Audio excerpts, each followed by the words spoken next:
Saya berpikir mungkin begini juga gitu ya, mungkin ada salahnya juga Pak Jokowi nggak ngajak mantan-mantan presiden di Indonesia gitu. Mestinya kan kayak Pak SBY diajak, Ibu Megawati, Pak Yusuf Kalla gitu ya. Ajak semuanya, Pak Budiono ajak gitu, datang ke Kalimantan bersama-sama sehingga ini menjadi lebih syahdu gitu. Kalau semuanya diajak untuk acara ritual kendi ini kan nggak ada komentar-komentar dari Demokrat ini. Iya kan gitu. Nah ini nggak diajak gitu. Padahal Pak SBY itu orangnya kan asik banget gitu.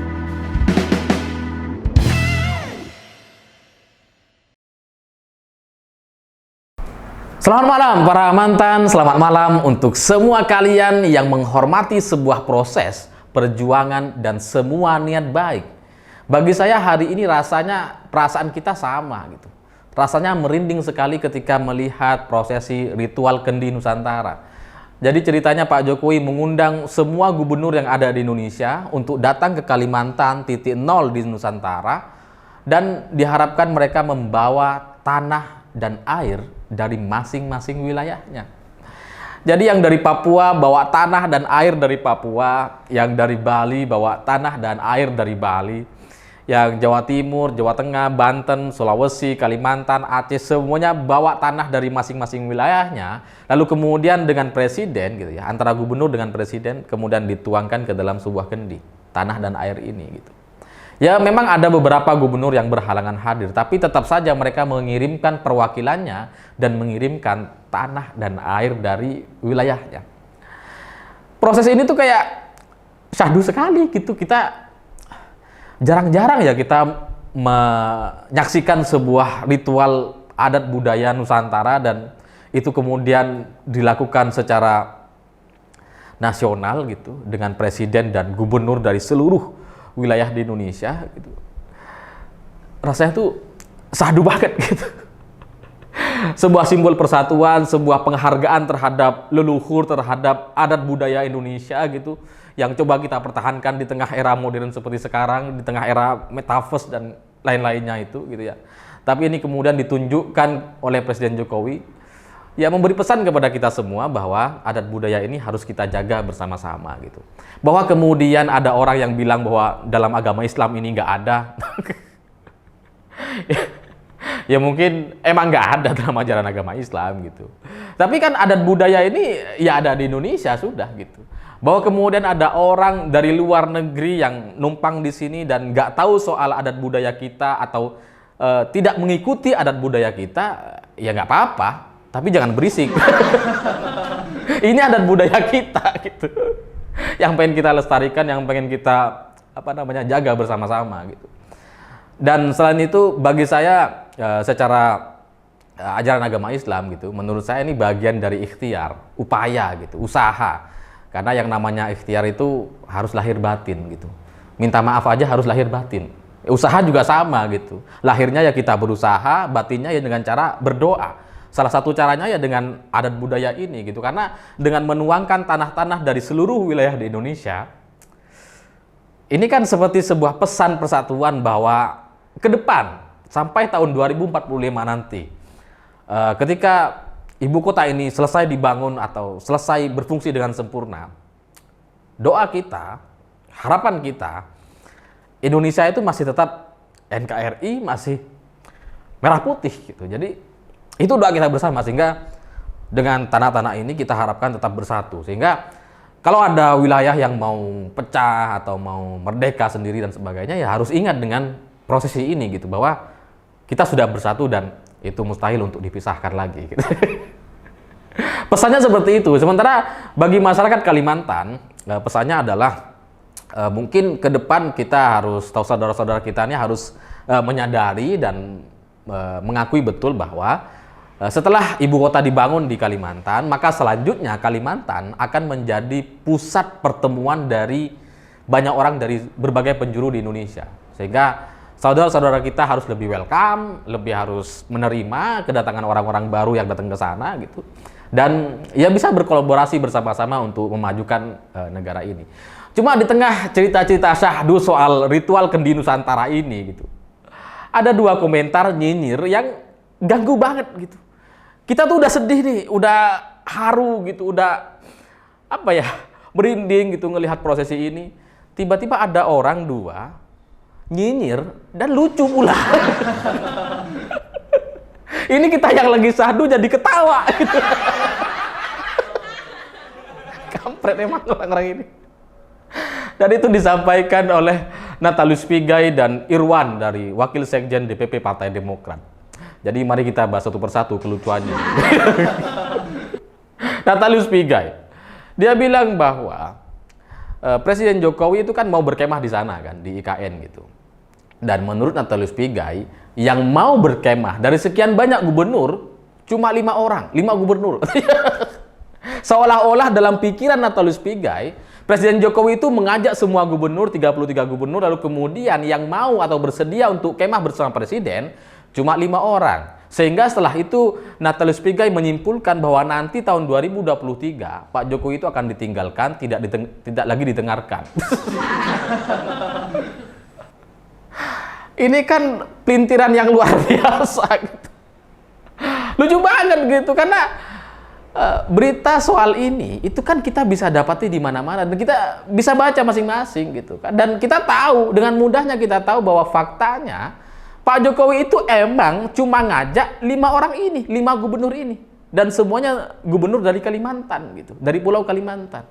Ya karena mereka tuan rumah, makanya diajak bermukim di sana, gitu. Diajak camping di sana gitu. Sementara gubernur-gubernur yang lain emang nggak diajak. Jadi bukannya mereka nggak mau, emang nggak diajak.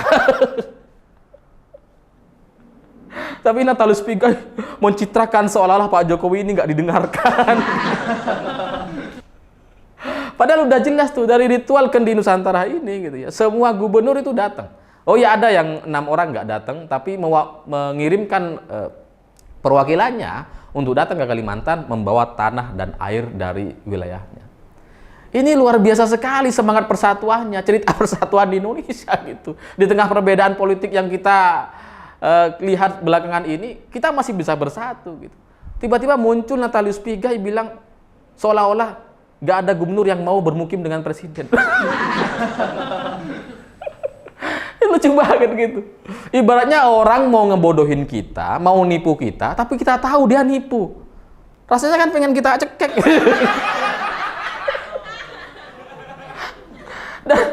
Dan saya membayangkan gitu, kita tuh lagi kayak, ini kan kita bangun ibu kota ini kan ibaratnya kita bangun rumah gitu ya. Kita lagi doa, lagi sahdu, melakukan ritual gitu. Tiba-tiba ada tetangga nyinyir depan kita gitu. Kita lagi doa nih. Kalau nggak lagi doa pengen kita lempar tuh kayaknya gitu. Masa, tapi kan nggak enak gitu, kita lagi doa masa kita mau ngelempar gitu ya. Rasanya main kita timpuk gitu. Tapi ya nggak bisa, masa doa sambil nimpuk. Dan selain Natalius Pigai gitu ya, ada Irwan dari Wakil Sekjen Partai Demokrat. Itu juga lucu sekali gitu. Karena Irwan bilang bahwa untuk berkemah di alam, di hutan yang ditanam, itu berbeda dengan hutan yang alami. Karena hutan yang di Kalimantan ini ditanam dan itu cenderung berisiko katanya. Bisa ada pohon tumbang, ada pendaki ketiban atau ketutupan dengan pohon gitu sehingga meninggal dunia dan sebagainya dan sebagainya. Dan kalau saya lihat pernyataan dari Irwan ini gitu ya, ibaratnya itu kayak emak-emak gitu. Kita kan pernah gitu ya mau kemah lagi sekolah gitu kan, waktu sekolah dulu mau kemah, terus kemudian ada teman kita nggak boleh ikut kemah sama emaknya. Atau ada teman kita yang nggak jadi ikut gara-gara ditakut-takutin sama orang tuanya gitu. Nanti awas, nanti ada setannya di situ. Awas nanti kamu tuh nggak bisa pulang gitu. Terus teman kita nggak jadi kemah gitu ya. Nah itulah yang terjadi, yang dilakukan oleh Demokrat hari ini gitu. Cuma yang bilang ini laki-laki. Laki-laki kok nakut-nakutin, gimana sih?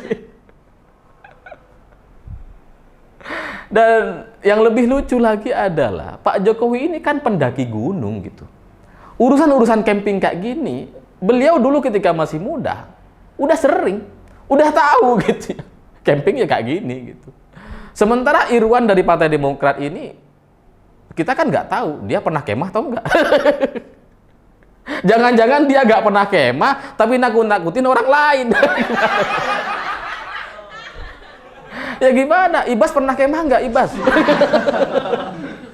Jangan-jangan nggak pernah gitu kan. Nah, Pak Jokowi ini kan sudah sering naik gunung, pernah mendaki ke Semeru, dan kita sebagai pendaki gunung itu tahu gitu cerita-cerita yang ada di gunung. Karena biasanya kalau kita mau mendaki, kita cari tahu dulu, kita cari referensi dulu, kita tahu cari cerita-ceritanya. Bahkan kadang kita sebelum mendaki itu masih dengerin cerita dari warga sekitar terkait ya legenda atau misteri yang ada di gunung itu. Biasanya kita selalu dengerin, selalu persiapan gitu. Nah, orang seperti Presiden Jokowi yang memang pendaki dulunya, ya pasti udah persiapan, udah pasti mikirin soal risiko-risikonya, dan kita semua tahu, pendaki ini tahu bahwa risiko mendaki atau risiko melakukan camping di pegunungan ya selalu ada gitu. Entah itu hewan buas, entah itu pohon tumbang, ada gitu. Cuma kan kalau nakut-nakutin ada pohon tumbang, jangankan yang camping. Orang naik mobil aja, ada banyak yang meninggal karena pohon tumbang. Ada. Gak usah yang camping gitu. Di tengah-tengah jalan juga ada kecelakaan gitu kan. Dan bagi pendaki gunung seperti Pak Jokowi atau saya gitu, saya cuma pernah beberapa kali naik gunung gitu ya. Kita tahu risiko naik gunung itu seperti apa. Risiko ada meninggal dunia ya ada, teman-teman kita yang meninggal dunia ada gitu. Nah, tapi risiko mendaki atau camping ketiban pohon itu kecil sekali gitu kemungkinannya. Yang biasanya sering terjadi itu lupa bawa sleeping bag, kekurangan logistik, kecapean, memaksa tubuh untuk bekerja lebih keras, nggak paham soal limitasi diri sendiri gitu ya, nggak tahu batasan, itu yang terjadi, atau kelelahan sampai meninggal dunia gitu.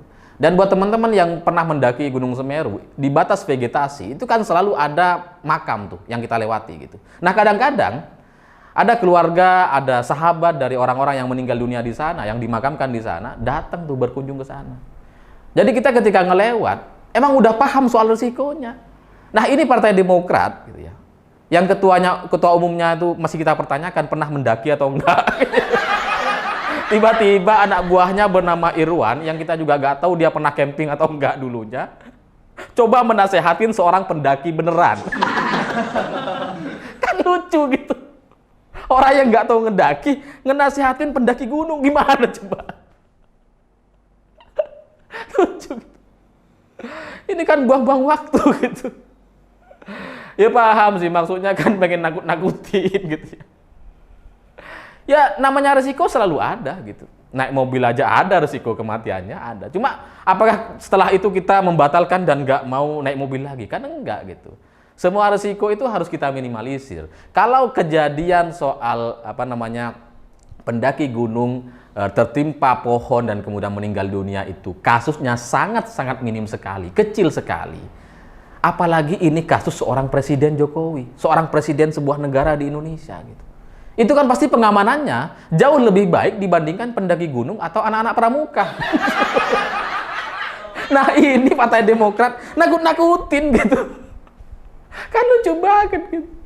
Nah, tapi dari sini saya akhirnya jadi berpikir gitu, mungkin dulu Pak SBY itu gak ngapa-ngapain, mungkin karena emang suka ditakut-takutin sama anak buahnya ini gitu. Jangan Pak, di sana nanti ada pohon tumbang. Makanya Pak SBY itu jarang belusukan kemana-mana gitu, takut-takutin terus sama anak buahnya ini. Contohnya gitu. Jadinya Pak SBY nggak kemana-mana dulu ketika jadi presiden. Dan pesan saya kepada orang-orang Demokrat gitu ya, jangan pernah membandingkan atau menyamakan antara Presiden Jokowi dengan Pak SBY. Jauh banget gitu. Gak bisa dibanding-bandingkan gitu. Karena Pak Jokowi ini orangnya emang ya pemberani gitu, dan udah belusukan kemana-mana. Ke Papua udah sering, ke wilayah-wilayah merah udah sering gitu. Sementara Pak SBY kan penakut. Lah jangankan mau camping di tengah hutan gitu. Lawang Pak Jokowi datang ke Afghanistan, ada peledakan bom di mana-mana kanan kirinya. Biasa aja tuh jalan terus dia. Jalan terus, dikawal sama helikopter gitu. Ya meskipun yang awal deg-degan, tapi tetap jalan terus gitu. Ini soal camping aja ditakut-takutin. Gimana sih? Dasar orang Demokrat.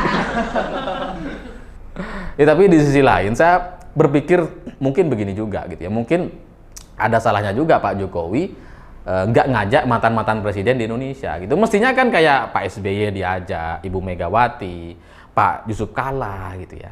Ajak semuanya, Pak Budiono ajak gitu, datang ke Kalimantan bersama-sama sehingga ini menjadi lebih satu gitu. Kalau semuanya diajak untuk acara ritual kendi ini kan nggak ada komentar-komentar dari Demokrat ini. Iya kan gitu. Nah ini nggak diajak gitu. Padahal Pak SBY itu orangnya kan asik banget gitu. Pak SBY itu kan bisa ngelukis kalau pagi-pagi gitu kan. Mana tahu dia ngelihat pemandangan Kalimantan yang indah, terus dia ngelukis gitu kan. Kan asik gitu. Atau sore-sore dalam rangka menyambut senja gitu kan. Pak SBY kan anaknya anak senja gitu. Main gitar, lagunya asik, romantis gitu. Nggak kalah sama Firza Besari.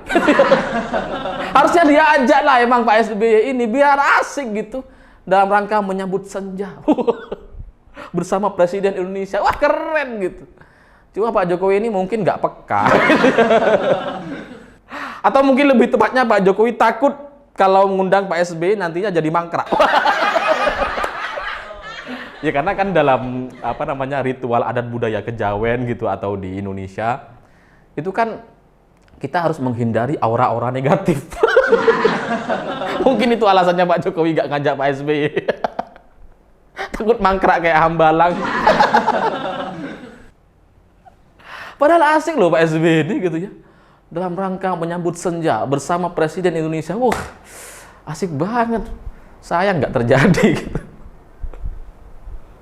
Ya tapi soal ketakutan mangkrak ini mestinya tidak perlu menjadi ketakutan semua pihak gitu. Karena pada akhirnya pembangunan ibu kota negara ini kan sudah disepakati lewat DPR dan pemerintah. Dan sudah dituangkan dalam Undang-Undang Nomor 3 Tahun 2020.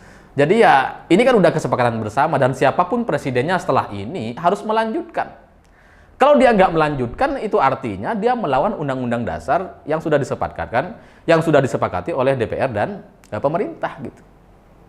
Jadi nggak perlu ada ketakutan mestinya. Dan buat Pak Jokowi gitu ya, saya harapkan bisa diundang Pak SBY ke Kalimantan ini supaya aura persatuannya tuh jadi lebih kuat gitu. Ya minimal orang-orang Demokrat gak nyinyir lah. Itulah minimal cuma itu gitu. Ya tapi apapun itu harapan kita saya pikir pasti sama gitu. Terlepas apapun partainya, terlepas apapun siapapun calon yang kita dukung nanti tahun 2024, pada akhirnya saya yakin tujuan kita membangun ibu kota negara ini untuk kita semua, untuk semua partai, untuk semua orang yang ingin ada di Indonesia. Dan buat kalian yang masih ingin memberontak, nggak setuju gitu ya, nggak apa-apa, atas nama demokrasi nggak apa-apa. Tapi kalau sudah merusak, kalau sudah nyenggol-nyenggol budaya, sara dan sebagainya yang sudah ada di Indonesia sejak lama, ya sebaiknya kalian pergi ke daerah-daerah atau negara-negara asal kalian. Biarlah Indonesia ini damai dengan adat budaya Nusantara. Saya pikir itu. Terima kasih sudah menonton. Jangan lupa subscribe, like, dan komen. Begitulah kura-kura.